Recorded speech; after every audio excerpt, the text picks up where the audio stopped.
Off-road racing, we take a look at a branch of motorsport that seems to be enjoying a revival at present. Time for us to go off-road racing. These guys are rugged, these guys are tough, and their machines are absolutely awesome.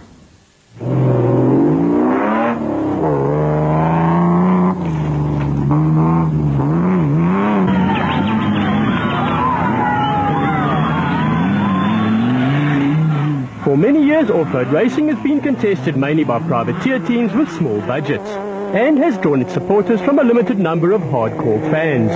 Now, that's changing.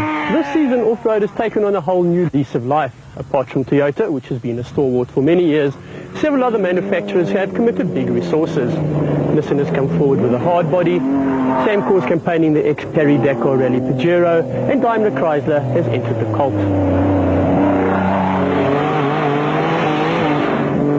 Joined the action at the recent Colt Barberspon 500, which is one of the sport's long-established events. It takes place outside Delareval in Northwest Province. It's run very much like a rally, with competitors starting at 1-minute intervals and running on a set route. However, off-road stages are much longer and a lot tougher. Off-road racing is not for the faint-hearted. The crews have to contend with everything from wide rivers through to waist-deep mud, narrow farm roads and rocky outcrops. And now that the sport's become more competitive, we're really seeing some spectacular racing. Entrants compete in two main classes. These are specials, which look like something from a Mad Max movie. They have a space frame, low weight, trick suspension and powerful motors.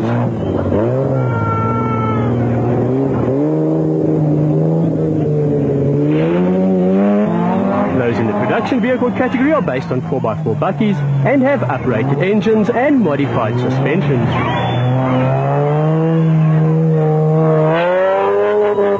Toyota has dominated the off-road scene in recent times. For the last 3 years in succession, it's won the national title with this hard-working Land Cruiser, crewed by R.P. Reinecker and Robin Houghton. R.P. Reinecker, driver of the Land Cruiser, is truly a legend of off-road racing. He's won 7 overall South African championships and numerous national titles as well. Yeah, it first started with my late dad, who was South African champion in 1983. And after his death in 84, I started with an old vehicle of his, the Nissan Safari. And then in 89 we won the South African championships, and then also received Springbok colours in 91. And then we started with Toyota in 93 with the Toyota Land Cruiser.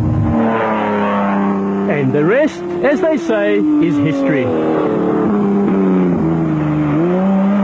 On the day before the main Barberspon race, there was a short event called a prologue to determine the starting order. With all the wet weather of late, there were plenty of problems for the competitors. The Pajero team of Woolridge and Skoldhammer had problems of a different kind. The vehicle, which was making its South African debut, hit a tree stump and broke its suspension. This meant it would have to start at the back of the field. It was a big blow for the team and the vehicle, which had only just been imported after participating in several of the legendary Paris Dakar rallies.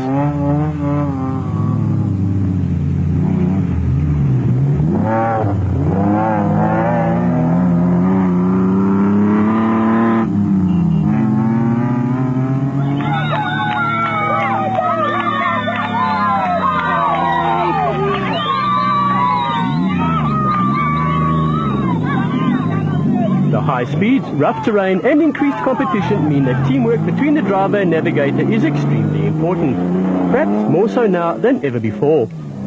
Previously the crews had to look for markers indicating the route.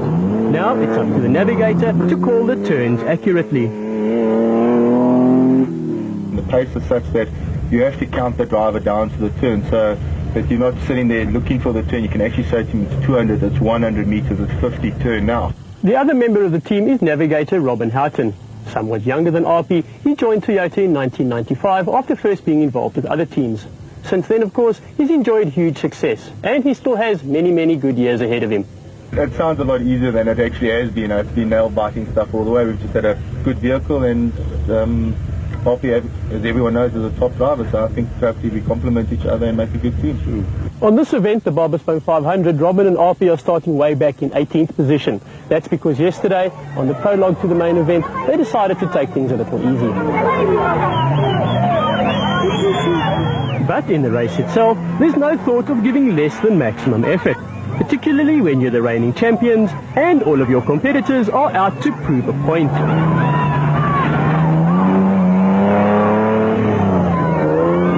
As I said, the boys were out to get us this year. I actually said to someone, I expect to see the kitchen sink around here somewhere because they're throwing everything at us.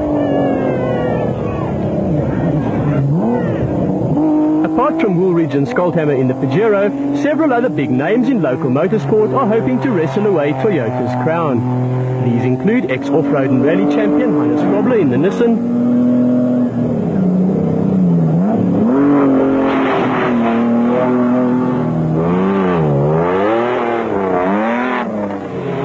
former Works rally driver Enzo Kuhn in the Colt,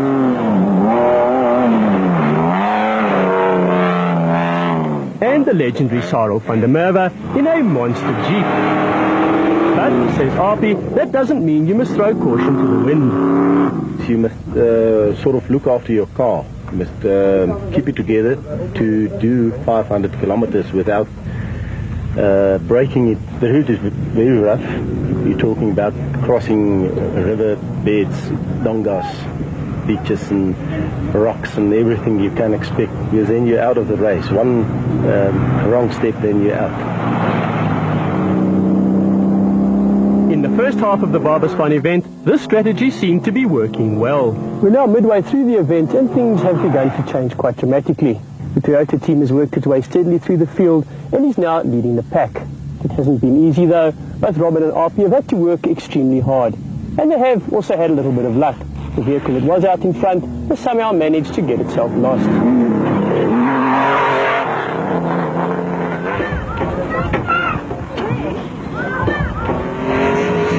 As the normally restful atmosphere of rural Northwest Province was being shattered by the roar of thundering engines, the off-road boys were being sorted from the men. At the optional rest stop, optional because servicing is carried out in racing time, it became clear that the Pajero team was flying. And the Toyota pairing would have to pull out all the stops.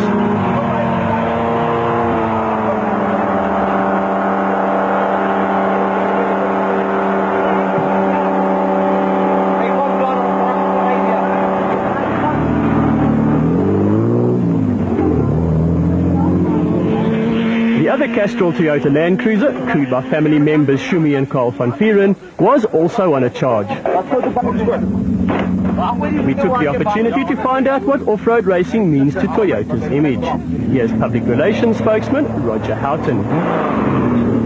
Toyota's roots in South Africa are in the commercial vehicle market. They came into South Africa with a stout bakkie in 1961, and then of course the main success in the early days was the Hilux.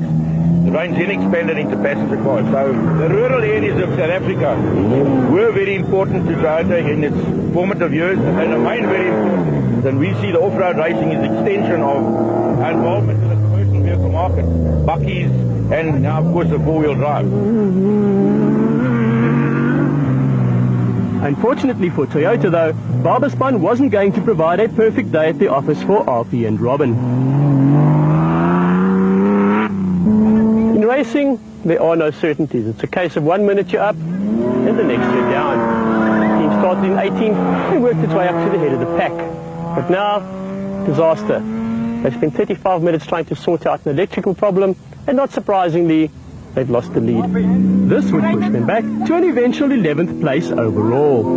The Sam Corback Works Pajero was now in the lead.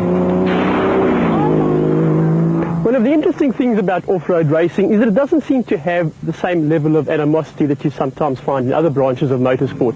So the drivers don't spend a lot of time plotting to bump each other off the track. In fact, if you do get stuck, the guy who's most likely to pull you out is your closest rival. As was the case with these two special vehicles. When one broke down near the end, the other helped tow it to within 50 meters of the finish line. Unfortunately, the rules state that a vehicle must complete the last kilometer unassisted. So it was disqualified, and all this effort was in vain.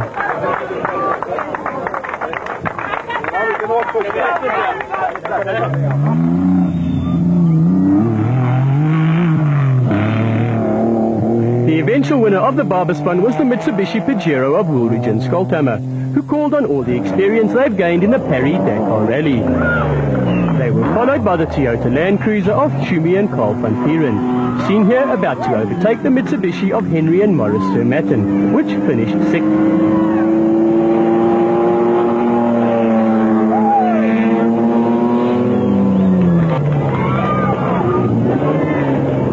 In recent years, Toyota has made the Off-Road Racing Championship its own. In 2000, however, there are several other worthy contenders for the title. Can RP and Robin do it again? Well, it's probably too early in the season to tell. But one thing's for sure, there's going to be a lot more action before the year's up. Well, interesting stuff there, but if RP and Robin are going to stay in the hunt for the championship, they've got plenty of work to do there, Dion. Absolutely. I mean, if we take a look at the championship logs for Super Trucks for a start, and in fact we put that on screen now, we'll see that he's in fact third behind Neil Woolridge in that Pajero, and also of course the Ace X, but aging Hannes Schrobler, who really is doing some surprising things in a virtually standard vehicle. And then of course if we look then also at the driver's logs, you'll see that RP is all the way down in 6th place. So even though he really is no monkey behind the wheel, he's going to have to work very, very hard at getting back to the top.